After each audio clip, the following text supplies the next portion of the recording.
I would like to invite you into my new home.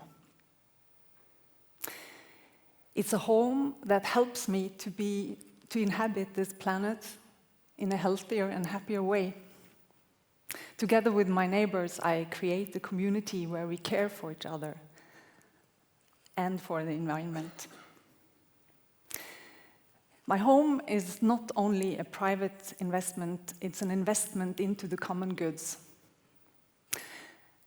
And therefore, it is a kind of a new conception of a home, I would say. We used to live in small villages. Tuns, we call it in Norwegian. It describes the communal gathering space in between the houses, as well as the houses themselves. Houses for living, houses for storing the harvest, housing for producing food, housing for keeping the animals. Today, we live in single-family houses within our garden, with our private garage and car. Or we live in multi-storied apartment blocks, only connected to the outside via an elevator, or even via an underground parking. And we tend to think that our home's boundary is at the front door.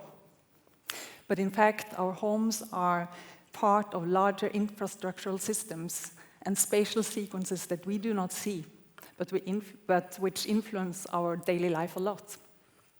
How much we use our car every day, how much sun we see and experience, how much greenery and the air we breathe in every night, how many people we meet, and where we meet them, and how we meet them. Our homes influence our daily life a lot, yet how much are we able to influence it, according to our needs, our values, and our environmental concerns? As an architect in Helen Hard drawing homes for people during 20 years, I experienced that we do not really respond to the current needs. In fact, the way we produce our homes today contribute to some of the biggest challenges we have, like segregation, loneliness, health issues, and not at least our carbon footprint.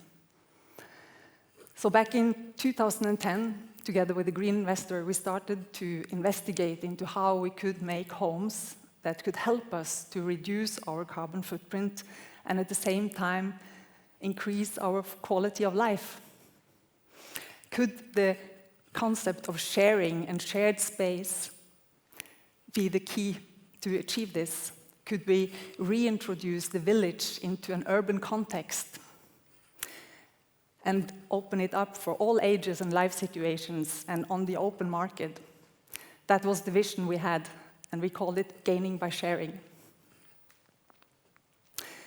And now, a pilot has been realized in Stavanger East. 40 apartments, slightly smaller than normal, but fully equipped, share 500 square meter space. Spaces for gathering, spaces for retreat, and it's placed in the very center of the building, so it's easy to reach for everyone. You enter through the courtyard into a double-height hallway with plants and herbs ready to take away for making dinner in the adjacent kitchen. There is a dining area, there is a guest room, workshops, and a lounge. And you can go up the amphitheater to the open stairwell to your apartment, and further up to the roof, where there is a greenhouse and a library. It's all built with timber and hemp insulation, which makes a calm and warm atmosphere. And the sequence of spaces is done so that you have views and you can connect with people and understand what's going on in the house. but very different to a normal housing development process. People that were interested could join workshops very early on. They could then understand the concept. They could also influence their apartment, and they could influence also how to use this shared space. And of course, it was an opportunity to get to know each other. And what happened was that people started to get really creative together in shaping their future home. And it was such a surprise for me and my partner to see this, and it was really touching. So we decided to move in ourselves. And now, having been living there for 5 months, actually we experienced that what is happening there is much bigger than we ever thought about. There are 22 interest groups self-organizing to make that small community work and taking care of the different shared spaces and the communal tasks. There's a kitchen group, a gardening group, a car sharing group, and even an art curating group. And there is a furniture group which invited us to make lamps for the dining room together. They all came out very different in shape and color, just like we are. And we have a group that facilitates good social relational processes and help us learn from our challenges, because we have also challenges. For example, there was an issue with smoking, where to smoke or not. And in our main monthly meeting, we put all the different opinions and views up on the wall, and then something quite magical happened. We were able to respect all these different perspectives, and we didn't have to make any formal rule. We just decided to show consideration for each other. And that's the moment where I think the essence of building a community happened, where we are able to step outside our separate selves and start to create shared realities.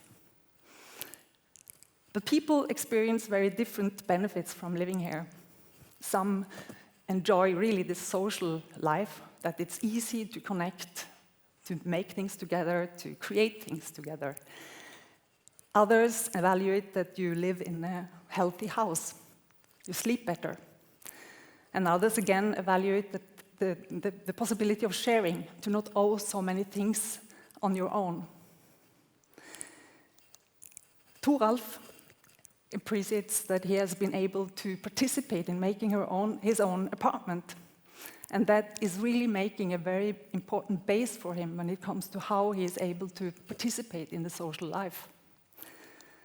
Genet says it's like living in a city, and that she's never alone.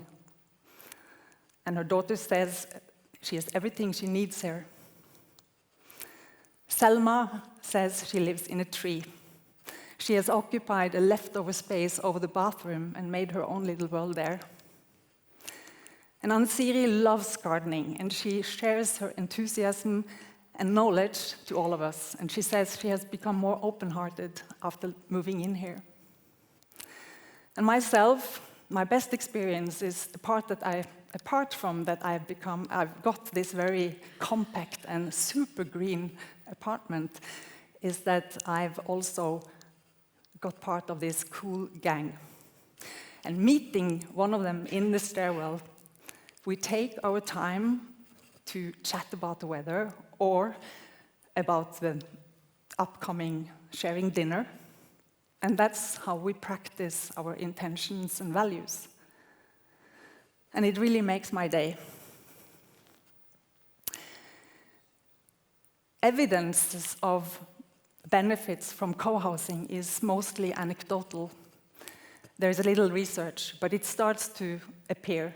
And I found a survey from US telling that 96% of the people that has moved to a co-housing tell that they have improved their life, the quality of life.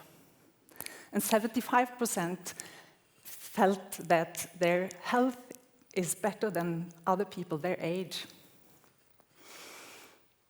So, by designing and organizing our homes differently, we can clearly gain a richer life and have a shared gain. how could that happen more?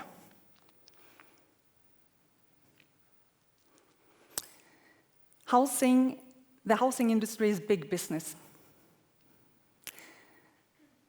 It doesn't care about communal space or user participation or beautiful, healthy timber architecture if there is no profit or no public funding.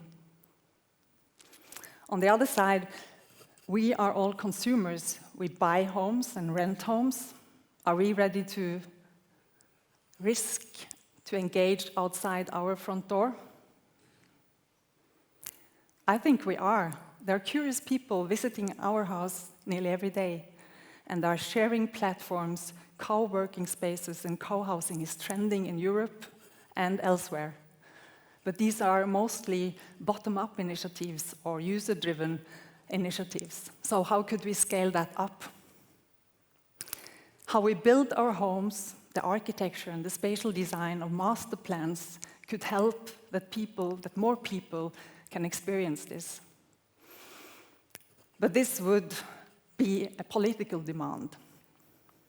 If we could organize our homes as miniature societies, small pockets within the bigger society, where self-organization and creativity and natural caring for each other could thrive and unfold, it would be such a big gain for the society.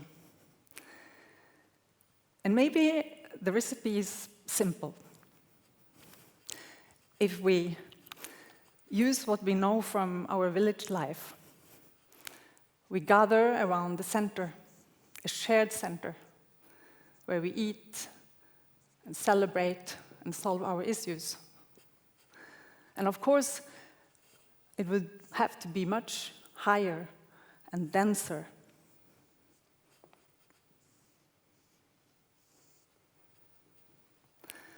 And our shared space would have to be integrated within the building all the way up to the roof. And the shared space would all be different because of users' needs and their participation and engagement.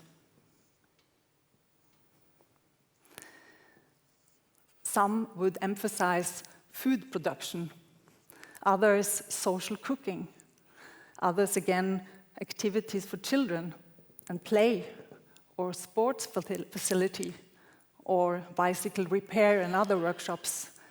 And in this way, each community could give something to the larger neighborhood.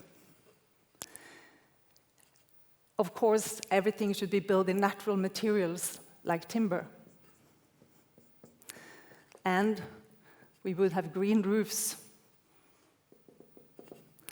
and access to gardening so that we balance our urban and natural worlds. And aesthetical design would be really important so that we are inspired to use the shared spaces and also taking care of it.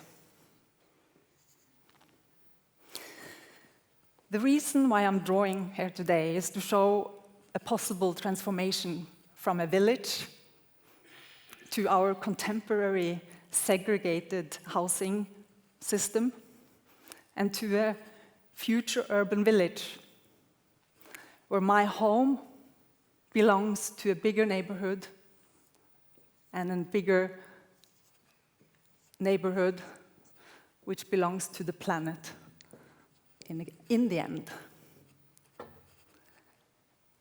So now you know where I live. You're very welcome.